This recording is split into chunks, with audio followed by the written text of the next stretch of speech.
Bienvenue au rendez-vous tech d'Audiophile du vendredi 28 juin 2024. Comme à toutes les semaines, je profite de ce moment pour vous partager les actualités technologiques et parfois scientifiques que j'ai vu passer depuis notre dernier rendez-vous. Comme à toutes les semaines, j'espère que vous avez passé une belle semaine sur tous les niveaux, autant au niveau technologique. Je suis en train de jouer avec le streaming, avec un PC et un Mac, et j'ai pas de boîte de capture vidéo. Je fais du streaming sur Twitch et j'ai découvert NDI, qui est un plugin qu'on installe sur le PC et dans OBS sur le Mac, qui est l'ordinateur de streaming. Et ça permet d'envoyer le vidéo et l'audio à travers le réseau local, idéalement avec un câble Ethernet, sinon avec le Wi-Fi. Puis je suis en train de faire des tests pour voir si ça fonctionne bien, s'il n'y a pas trop de saccades dans l'image et puis voir si c'est une solution viable. C'est ça que je fais dans mes temps perdus au niveau technologique. Allez, on commence ça tout de suite avec la première actualité. Bon épisode!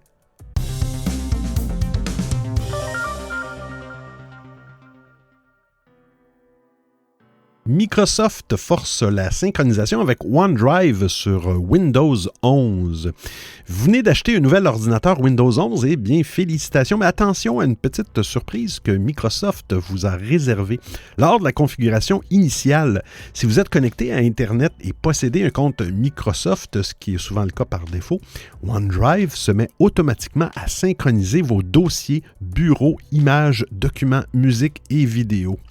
Je l'ai vécu. Cela signifie qu'au lieu de retrouver vos dossiers vides après l'installation, vous risquez de les voir remplis de raccourcis vers vos fichiers stockés en ligne. Certes, la sauvegarde automatique de dossiers dans OneDrive est une fonctionnalité pratique, mais à condition de l'activer délibérément. Mais Microsoft a visiblement décidé de simplifier les choses à sa façon. Le résultat est bien de nombreux utilisateurs, sur Reddit notamment, se plaignent de ces mystérieuses coches verts apparaissant à côté de leurs fichiers de raccourcis sur le bureau. Et pas de panique, il est possible de désactiver la synchronisation automatique de OneDrive. Et voici comment faire. Vous cliquez avec le bouton droit sur l'icône de OneDrive dans la barre des tâches. Vous sélectionnez l'icône représentant des engrenages paramètres. Vous allez dans l'onglet Synchronisation et sauvegarde, puis cliquez sur Gérer la sauvegarde. Ici, vous désactivez les cases à côté des dossiers que vous ne souhaitez pas synchroniser avec OneDrive et vous confirmez les modifications. Si vous utilisez une version antérieure de OneDrive, rendez-vous dans l'onglet Sauvegarde, puis cliquez sur Gérer la sauvegarde. Ensuite, arrêtez la sauvegarde et confirmez à nouveau. Ce n'est pas la première fois que Microsoft fait des siennes avec ses logiciels. On se souvient par exemple de l'épisode où OneDrive refusait d'être fermé sans justification, ou encore d'Edge qui questionnait les utilisateurs sur leur choix de télécharger Chrome. Pour les plus réticents, sachez qu'il est toujours possible de désinstaller complètement OneDrive.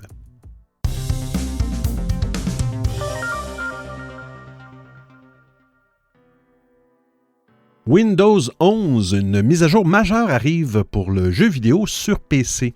Cette semaine, Microsoft a lancé la mise à jour Windows 11 version 24H2, apportant une série d'améliorations pour les PC équipés de processeurs ARM, notamment ceux de la fameuse gamme Copilot+. L'une des innovations majeures de cette mise à jour est l'introduction de Prism, un émulateur qui permet de faire tourner des applications et des jeux initialement conçus pour les architectures x86 et x64 sur des appareils équipés de processeurs ARM. Prism agit en arrière-plan pour convertir le code x86, x64 en instructions compatibles avec ARM64 sans nécessité d'intervention de la part des développeurs. Pourquoi est-ce important? La majorité des jeux actuels sont développés pour des architectures x86 ou 64. Prism rend donc possible l'exécution de ces jeux sur des appareils ARM, élargissant ainsi l'accès à une vaste bibliothèque de titres.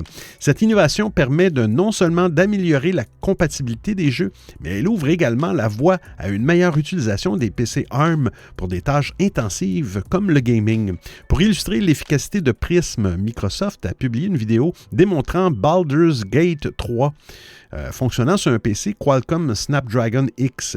Bien que les performances ne soient pas encore au niveau des PC traditionnels, cette démonstration montre que les jeux lourds peuvent être joués de manière fluide sur des appareils ARM, offrant une expérience de jeu satisfaisante. Autre excellente nouvelle pour les joueurs, les principaux logiciels anti-triche seront désormais compatibles avec Windows sur ARM. Microsoft assure la prise en charge de Easy Anti-Cheat, Welbia et surtout de BattleEye, une solution anti-triche incontournable dans de nombreux jeux compétitifs. Mais il y a aussi des nouveaux dans la liste, ce qui n'est pas forcément une bonne chose. Malgré tout, et grâce au support de BattleEye, des titres populaires comme Rainbow Six Siege deviendront entièrement jouables sur les machines ARM. Vous pourrez ainsi affronter vos amis en toute sécurité et dans un environnement de jeu équitable, sans vous soucier des tricheurs. La mise à jour de Windows 11 24H2 introduit également une nouvelle technologie appelée Automatic Super Resolution AutoSR, qui permet d'améliorer la qualité graphique des jeux en augmentant automatiquement la résolution des images affichées, un peu comme le DLSS. Cela signifie que les jeux peuvent bénéficier d'une meilleure qualité visuelle sans nécessiter de modifications de la part des développeurs.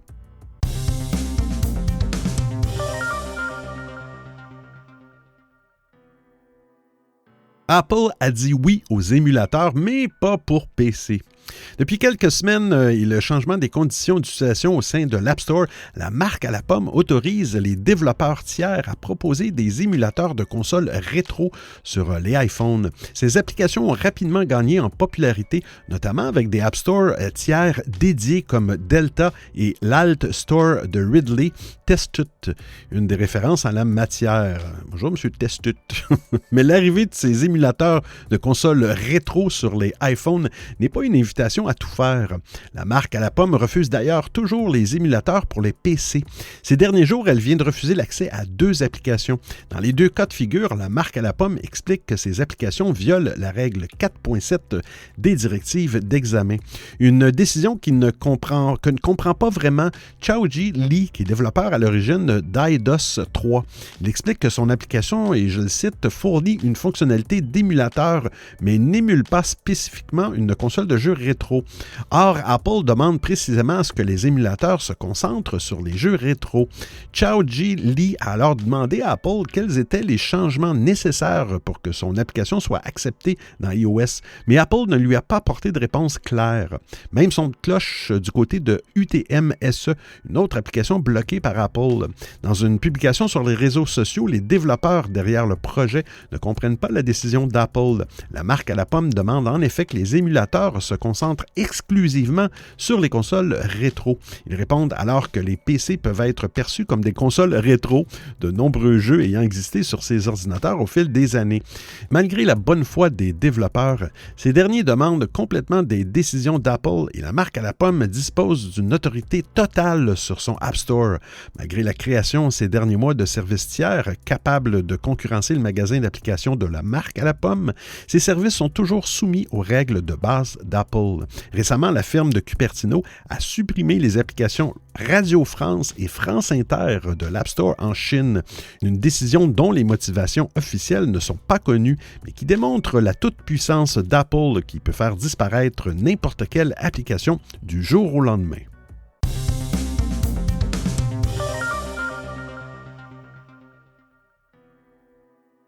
Apple refuse de s'associer avec Meta au sujet de l'IA. Pour enrichir Apple Intelligence, l'ensemble des fonctions IA qui sera proposé sur ses produits, Apple a l'intention d'ajouter une série de modèles linguistiques. Après avoir annoncé l'intégration de ChatGPT, l'incontournable chatbot d'OpenAI, le géant de Cupertino est entré en négociation avec plusieurs firmes.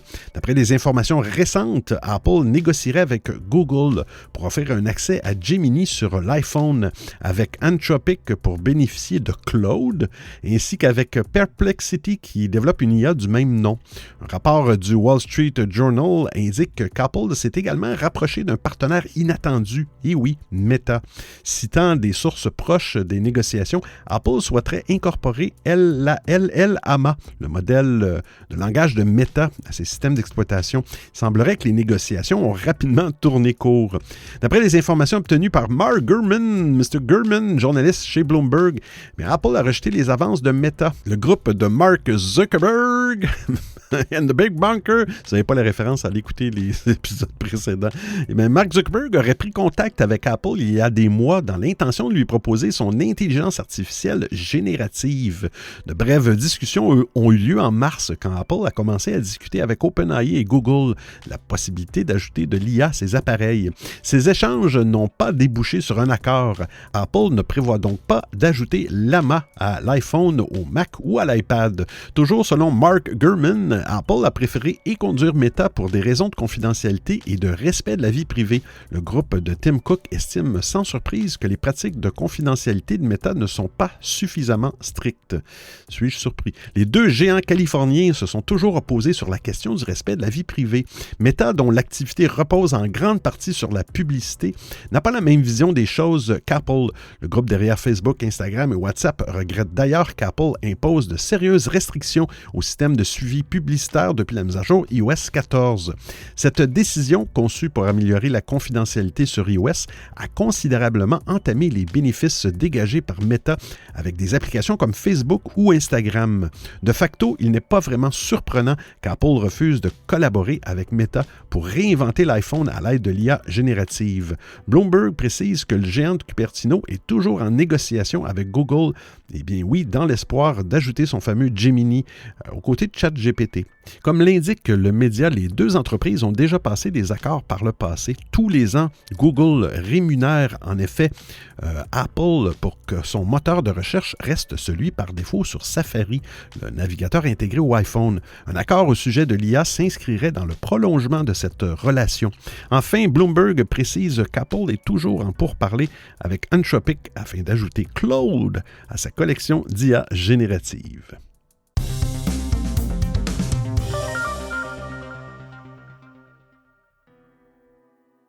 Google abandonne le scrolling, le déroulement infini des résultats de recherche. Les habitués de Google risquent de trouver leur moteur de recherche un peu transformé dans les prochains jours. Le déroulement ou le scrolling infini des résultats d'une recherche est en effet sur une voie de garage, un peu moins de 3 ans après avoir été imposé à tous.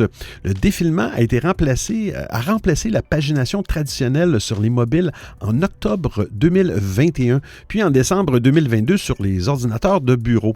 Un porte-parole de Google a expliqué à Search Engine Land que le déroulement, le scrolling, a commencé à tirer sa révérence depuis ce mardi 25 juin sur la version de bureau. Sur mobile, la disparition de cette fonction sera effective dans les prochains mois.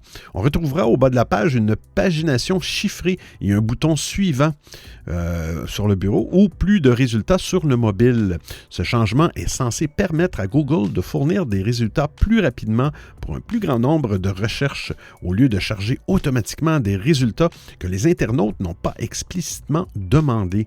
Le chargement automatique des résultats qui va disparaître n'a pas généré de plus grande satisfaction des utilisateurs de Google Search, affirme aussi l'entreprise.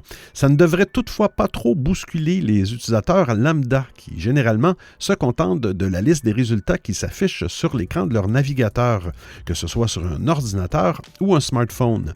En revanche, les sites web relégués en deuxième page seront encore plus invisibilisés qu'aujourd'hui. Alors, le déroulement infini leur donnait une petite chance d'être repérés et cliqués.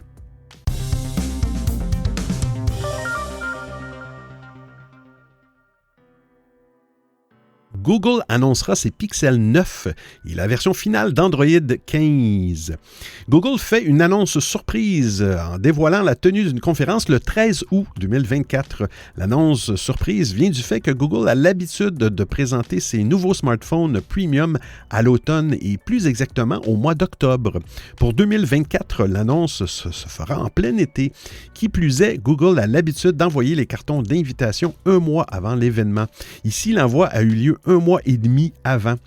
Alors, je cite, « Vous êtes invité à un événement Made by Google en personne au cours duquel nous présenterons le meilleur de l'IA de Google, du logiciel Android et de la gamme d'appareils Pixel », indique le carton d'invitation envoyé à certains médias et aux YouTubers. Google reste vague sur les produits que l'on retrouvera, mais les fuites permettent déjà de se faire une idée.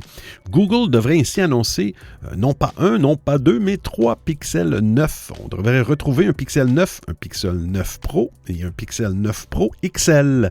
Dans la foulée, la société devrait lever le voile sur la sortie de la version finale d'Android 15. Celle-ci sera évidemment préinstallée sur les Pixel 9. D'autre part, il faut s'attendre à la présentation de la Pixel Watch 3, à savoir les nouvelles montres connectées de Google. On devrait retrouver un modèle de 41 mm et de 45 mm. Une autre possibilité est la présentation des écouteurs Pixel Buds Pro 2. La conférence aura lieu à 19h, heure française, au siège de Google à Mountain View, en Californie. Les précédents événements Made by Google avaient lieu à New York.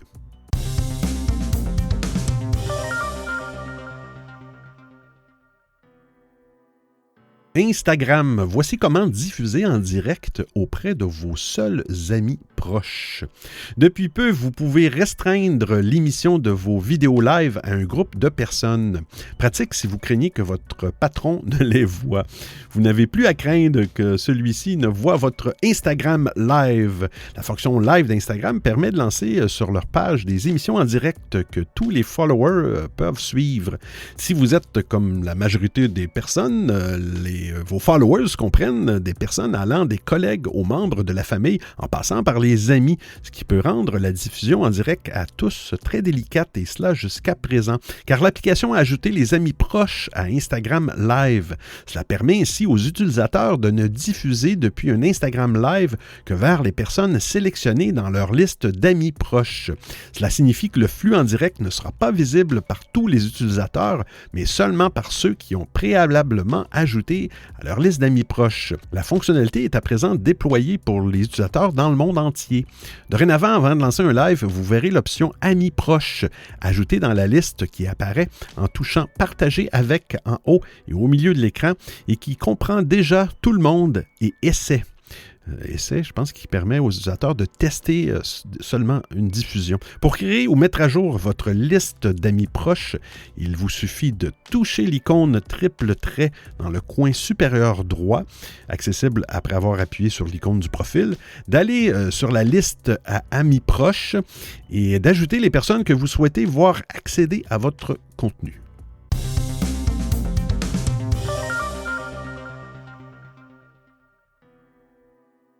X, anciennement Twitter, va rendre payante la diffusion de vidéos en direct.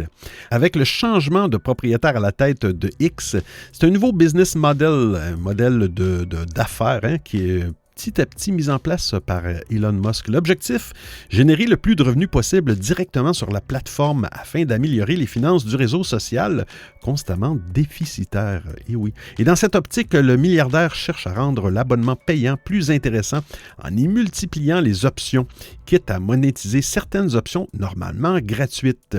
X vient encore une fois de faire une annonce qui devrait faire parler dans le monde des réseaux sociaux.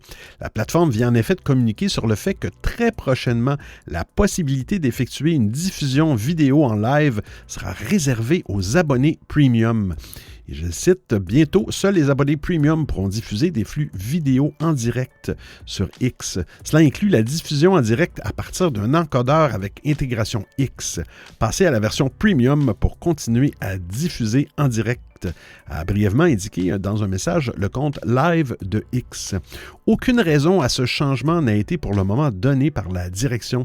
Il semble tout de même clair que l'objectif de X est de rendre petit à petit l'abonnement premium beaucoup plus intéressant pour utiliser la plateforme plutôt que de rester en utilisateur gratuit.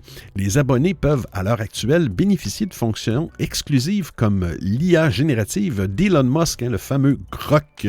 Reste que jusque-là, les équipes d'Elon Musk avaient avait plutôt tendance à créer de nouveaux outils qu'il rendait directement payants. Avec le passage au payant de la diffusion vidéo en direct, X embraye-t-il la direction d'un nouveau chemin qui sera petit à petit de monétiser les diverses options de la plateforme pour à terme peut-être faire du réseau social le premier à être en majorité payant. Vous écoutez le Rendez-vous Tech d'Audiophile.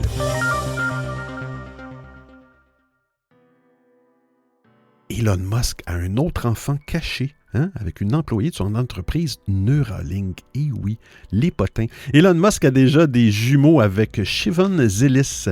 Cette information avait été mise à jour par Business Insider en 2022, après la mise à jour de documents judiciaires révélateurs. Le milliardaire a également 3 enfants avec la musicienne Grims et 6 enfants issus de relations antérieures. Au total, Elon Musk serait le père de 12 enfants. Depuis longtemps, M. Musk insiste que le déclin de la population mondiale est le plus grand problème de notre époque. Jeudi, il publiait sur X un graphique indiquant que l'Europe souffre d'une crise de la fertilité. Le milliardaire déclarait alors que, je le cite, la civilisation pourrait se terminer avec un coup d'éclat ou avec un gémissement, en parenthèse, dans des couches pour adultes. Quel humour cet homme.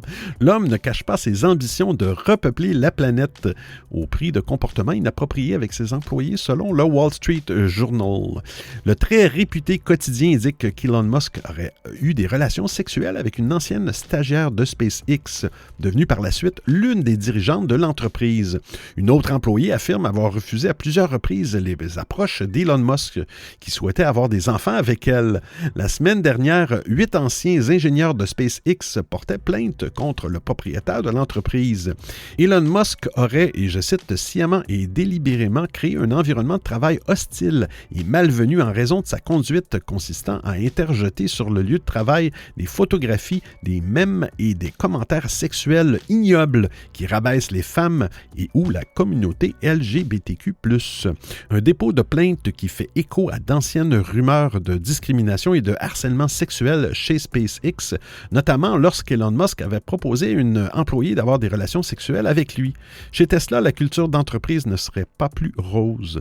D'anciens employés rapportent que la direction harcèle les salariés pour qu'ils travaillent jusqu'à l'épuisement.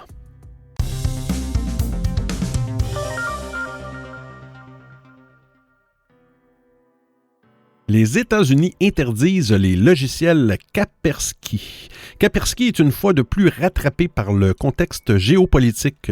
Le département américain du commerce a annoncé avoir interdit à l'éditeur antivirus russe de commercialiser ses logiciels sur son territoire. La société n'aura donc plus le droit de proposer son antivirus ou ses mises à jour à des clients américains publics ou privés. Elle dispose tout de même d'un délai jusqu'au 29 novembre pour continuer certaines de ses activités et permettre aux clients de la société de trouver des alternatives.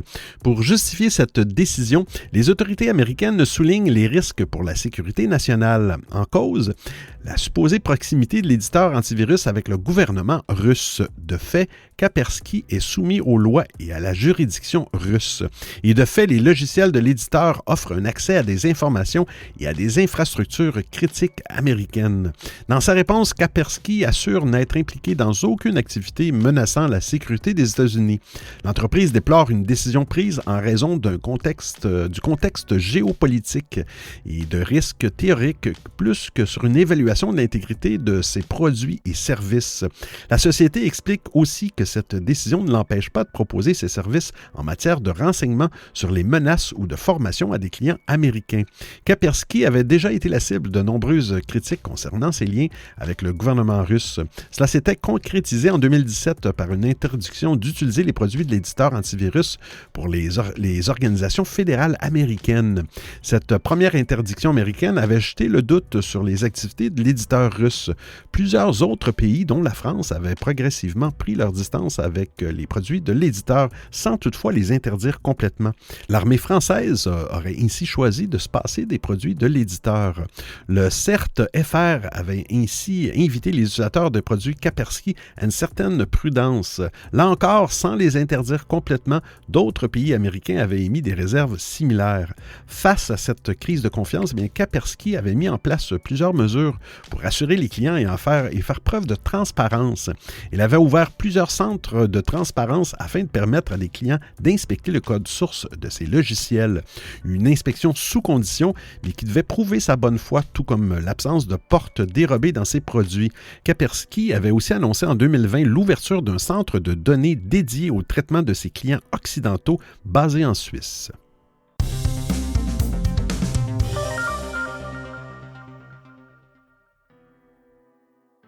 OnePassword devient plus simple à paramétrer. Compatible avec PC, Mac, Chromebook, iOS et Android, le logiciel OnePassword se modernise. Ces nouvelles fonctionnalités consolideront certainement sa position parmi les gestionnaires de mots de passe les plus populaires. Il est utilisé par des millions de personnes. Ses utilisateurs l'apprécient particulièrement pour sa facilité d'utilisation et fonctionnalités complètes. Dès la fin de l'été, celui-ci se dotera d'un nouveau système de configuration par code QR et d'un tout nouveau moyen de récupération d'identifiants pour les usagers un peu tête en l'air.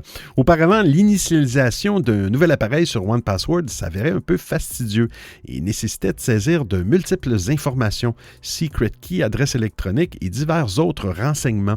Bien, à partir de l'été, vous n'aurez plus qu'à scanner un code QR pour configurer un nouveau dispositif, suivi d'une étape de confirmation sur l'appareil d'origine.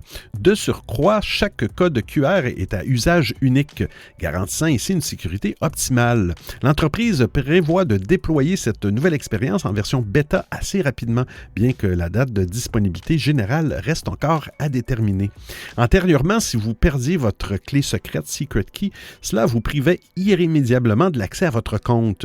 Fort heureusement, OnePassword compte mettre en place un système de code de récupération. Ces derniers vous permettront de restaurer l'accès au compte même lorsque vos identifiants sont perdus. Lorsque le code de récupération sera utilisé, vous pourrez alors définir de nouveaux identifiants et une nouvelle secret key vous sera attribuée. Bien que réutilisable, ce code requiert néanmoins une vérification par courriel électronique afin de parachever le processus de récupération.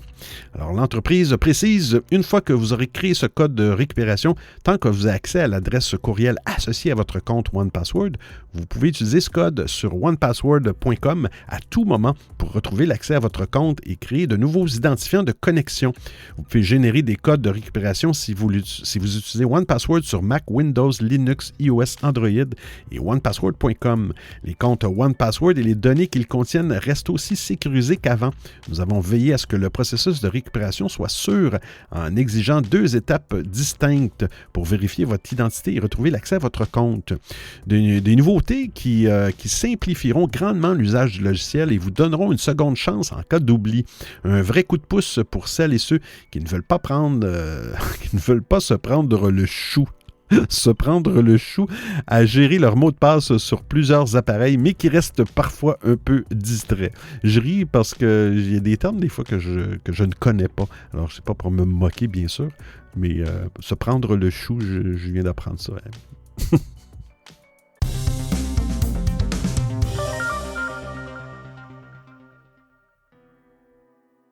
Netflix 100% gratuit, le géant du streaming réfléchit à un nouvel abonnement. Pour endiguer l'hémorragie de son parc d'abonnés, Netflix a lancé un abonnement moins cher financé par la publicité l'année dernière. Cette nouvelle offre plus abordable a rencontré un succès colossal en séduisant 40 millions de clients. L'abonnement à 5,99 € par mois a aidé Netflix à retrouver le chemin de la croissance. Le leader du streaming pourrait ne pas s'arrêter là.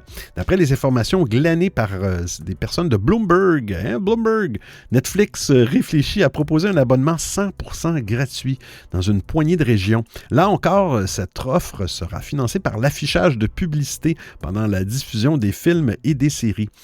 Alors, vous allez avoir un film, ça va être 90% de publicité et quelques bribes de la série ici et là. Je fais des blagues, bien sûr. Notez qu'un abonnement sans frais a déjà été testé au Kenya à partir de 2021. L'offre a finalement été abandonnée en 2023. qui permettait de regarder un grand nombre de séries de films les plus populaires de Netflix sans rien débourser, peut-on lire dans le communiqué de presse publié par le groupe en 2021. Netflix y présentait l'offre comme un excellent moyen de faire l'expérience de notre service. Parmi les régions envisagées, on retrouve l'Asie et l'Europe. Netflix se focaliserait sur les pays disposant de réseaux de télévision gratuits populaires, comme l'Allemagne et le Japon. De facto, il n'est pas impossible que l'offre gratuite du groupe finisse par faire son apparition en France. Les Français disposent en effet d'un accès gratuit à la télévision grâce aux chaînes de la TNT. L'introduction d'un Netflix 100% gratuit, mais entrecoupé par des annonces publicitaires, aurait tout son sens dans l'Hexagone. Grâce à cette offre, Netflix espère atteindre une audience encore plus large. Cette stratégie permettrait surtout à Netflix de prendre du galon sur le marché de la publicité, où il est encore à la traîne par rapport à la concurrence. Netflix doit en effet se contenter de la 10e place du marché publicitaire derrière Roku, Amazon, Fox et loin derrière le numéro 1, YouTube. Pour le moment, l'offre 100% gratuite est encore au stade des négociations. Les dirigeants de Netflix ont discuté de l'opportunité de créer une version gratuite du service sur des marchés beaucoup plus vastes que le Kenya. À ce stade, le projet peut encore être abandonné ou reporté aux calendes grecques.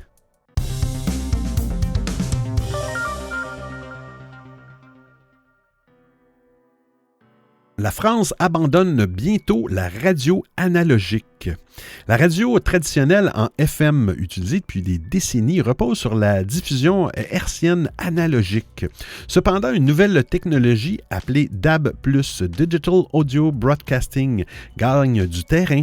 Cette dernière, obligatoire dans les voitures neuves depuis 2020, offre une meilleure qualité sonore, élimine les interférences et permet de rester sur la même station sans interruption, même lors de longs trajets en voiture.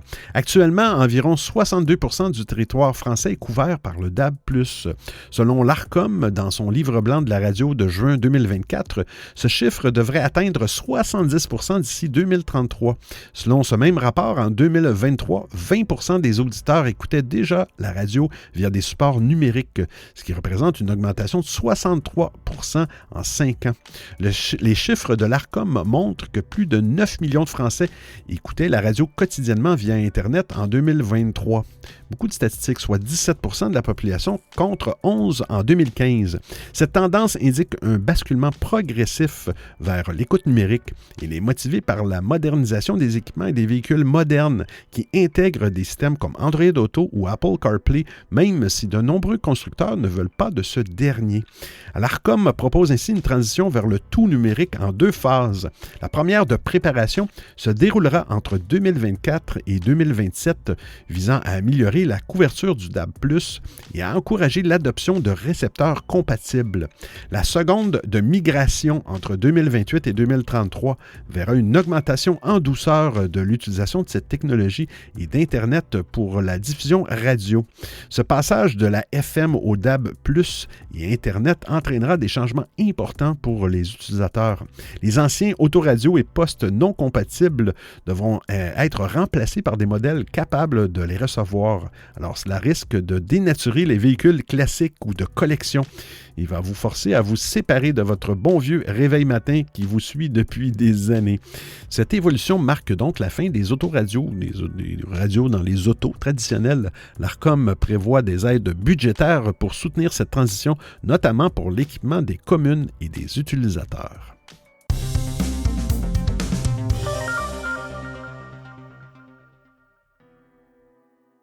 Cette batterie nucléaire a une autonomie garantie à vie.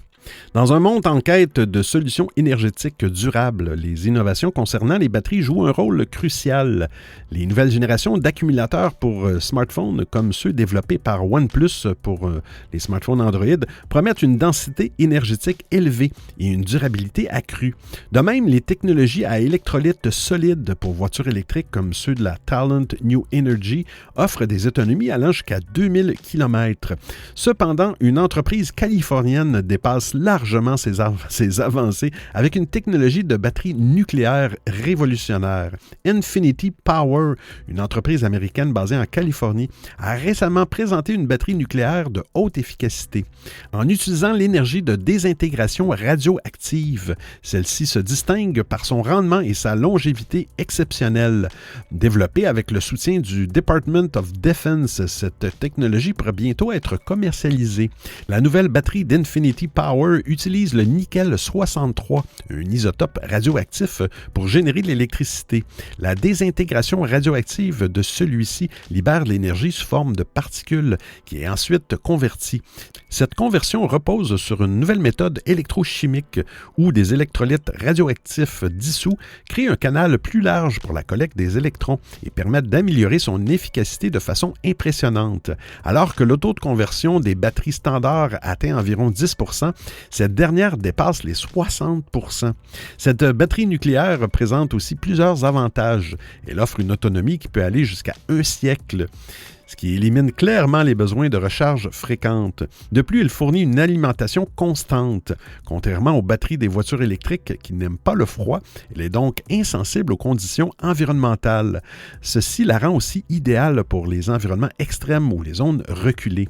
Pour garantir sa sécurité même en cas d'accident, Infinity Power utilise des conteneurs sophistiqués pour prévenir toute fuite de matériaux radioactifs.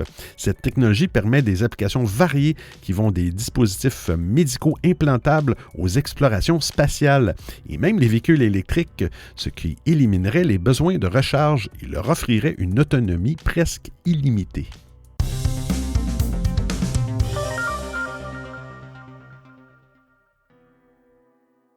La capsule Starliner de Boeing est bloquée dans l'espace à cause d'une fuite. La première mission du vaisseau Starliner n'en finit plus d'enchaîner les problèmes. Après de multiples reports du décollage pour des problèmes divers, notamment des fuites au niveau des valves des propulseurs latéraux, Boeing a finalement obtenu le feu vert de la NASA pour envoyer sa capsule en orbite le 5 juin dernier. À bord, les 2 astronautes de l'Agence spatiale américaine n'étaient certainement pas très rassurés. Surtout qu'on a appris quelques heures avant le décollage que des fuites d'hélium sur ces fameuses valves étaient toujours présentes. Malgré ce problème, la NASA a maintenu son feu vert en envoyant 2 astronautes vers l'espace dans une fusée à la conformité imparfaite. Si le vol s'est bien déroulé, la NASA expliquant après coup que ces fuites sont courantes, que 95 % des missions vers l'ISS ont des problèmes de ce genre. Elle démontre une fois de plus les failles de la capsule Starliner. Depuis 2 semaines, la capsule a réussi contre vents et marées à s'accrocher à l'ISS. La Station spatiale internationale ne devait être néanmoins qu'un port d'attache temporaire pour le petit vaisseau. Il était initialement écrit dans le plan de vol que Starliner repartirait vers la Terre le 26 juin. Mais le 21, 5 jours avant que cette mission de retour, la NASA a publié un communiqué décalant la date de départ de Starliner. L'Agence spatiale américaine explique que toutes les conditions ne sont pas encore réunies pour ramener en sécurité les 2 astronautes qui font leur voyage de retour. L'Agence spatiale américaine assure dans son communiqué que la situation est bien plus contrôlée qu'elle n'y paraît. Selon les termes officiels employés par l'agence, le retard de cette mission de retour est dû à des expériences menées dans l'espace par la NASA et Boeing sur la capsule. En effet, les fuites d'hélium autour de la capsule n'ont jamais cessé.